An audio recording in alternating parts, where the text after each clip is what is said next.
masipag yan, hindi sisigagin yan. May mga taong gano'n, yung pag sinasabi mo negative, gagawin niya negative yan. Pero mayroon sinasabi na pag sinabi mo negative, iba naman yung gagawin niya. Mag-improve niya. What if sutil nga yung asawa mo o anak mo? At bakit mo anak mo? Kailangan marunong ka mag-sacrifice ng tao. Marunong ka kuminsan na, ay, kahit gusto lang sabihin, mainit ang ulo. Pero yung makakataon ka. Ano yung praise word natin? Magmahalan kayo. Magkaroon kayo ng bunga. Ito yung bunga. Bunga na kung saan serve with and serve people. Diba? Sacrifice and service. Kailangan mag-sacrifice. At kayo namang mga babae. Ay, walang mga lalaki. Ano lang yan. Ibig sabihin, ang nakalagay doon sa Ephesians chapter 5, verse 21. Okay, sa kasal na naman ito. Wives, submit to your husband. Submit. Yan na simple. Mag-submit. Hindi yan. Basta wala lang ginagawa yan eh. Walang trabaho yan. Ako magsasabi niya. Ako ngayon, nagpapantalon na yan. Kahit na, nag-reveal ka lang yun eh. Of course, sa mga lalaki, sabihin nyo naman sa mga asawa ninyo na husband, my husband, love your wife. Ephesians chapter 5, verse 25.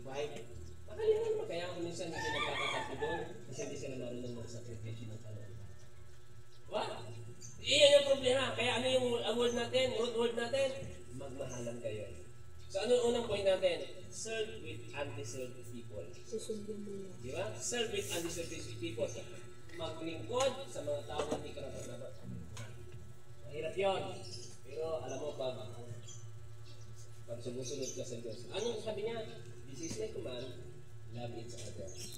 Command ng Panginoon niya, kaya kung paniniwala ka sa Diyos, gawin mo yun, di ba? O sabihin niyo naman sa mga asawa ninyo, mga lalaki, di ba? Sabihin niyo sa mga asawa ninyo lalaki, ito yung quotation o motto ng mga sundalo at mga pulis. Sabihin niyo ngayon, tandaan niyo ko yung sasabihin ko, ito yan. Ano yung motto ng pulis sa kasundalo? It is better to die in the battle of war than to die in the battle of Kandway. Talaga dyan. O sino dito yung minuntan? Number 2. Dito, number 2. So, paano ba makilakan, makisama sa mga nakakairitang tao na ayaw sa iyo? Number 2. Treat them the way you treated you. Ano ang ibig sabihin doon? Itrato mo sila sa gustong pagtrato sa iyo. Paano? Ano pag gusto mo pagtrato sa iyo? Di ba, mabuti? Di kahit nakakaasar yung kausap mo, mabuti. Di ba? Huwag mong sabihin naman, ay, ang ganda-ganda mo, pero kahit pangit siya, nakagano yung kamay mo. Ay, ganyan. Parang siya, Glyza ba yun? Ay, ibig sabihin nun, sabi mo nga, yung magkaroon ka ng pasensya. Ano ang gusto mong pagtrato sa iyo? Mabuti? Hindi, tatuhin mo yung kahit hindi kaasar o kahit kaasar na tao, nakakaintang tao, tatuhin mo siya. Alam mo ba na pag ikay nagtatrato sa isang tao na hindi karapat-dapat, para kang ano yan eh, para kang magpapautang sa Diyos. Gusto yung magpautang sa Diyos? Ito, nabiblikal ko ito. Gusto yung basahin sa aklat ng Kawikaan, Kabanata 11, talata 17. Oh, biblical. Gusto mo magpautang sa Diyos? Tingnan mo, basahin mo nga doon. Kawikaan, Proverbs 19:17. Oh, biblical ko kasi ito. Gusto mo magpautang sa Diyos? Ito yung sinabi niya. Kaya ka nagpapautang sa Diyos, ito po yung dapat gawin natin. 19:17, Kawikaan. Makita niyo na? Yan. 19:17. Kawikaan. 19:17 ng Kawikaan. Okay. Para nagpapautang na Yahweh ang pagtulong sa mahirap at pagdating ng panahon si Yahweh ang nagbabayad. Pagtulong sa mahirap, sa aking version naman, para kang nagpapautang sa Diyos pag mabuti ang iyong asa sa kapwa. Di ba? Gusto mo magpautang, hindi maging mabuti ka. Nagpapahiram ka, maging mabuti ka kahit minsan silang ka-respeto eh. Tatawin mo sila kung anong gusto mo magpapato sa iyo. Number 2 na, serve with undeserved. Number 2 is treat them the way you want to treat them. Di ba? So yan yun, tratuhin mo sila na kung paano mo sila tratuhin sa pagtrato sa kanila. Number 3. Ano yung number 3 ko?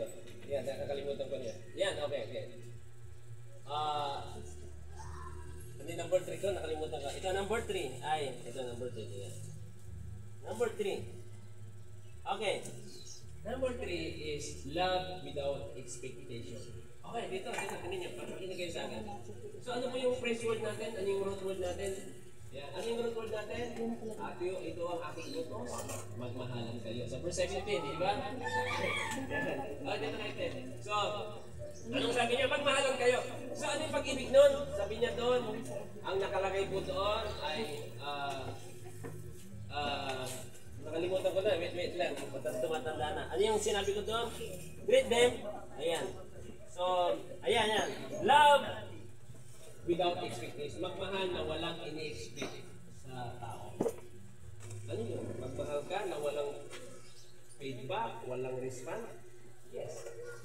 Magmahal ka na walang feedback. Bakit po? Ang sabi ko kanina, nabanggit ko na kanina. Diba, pag nakipag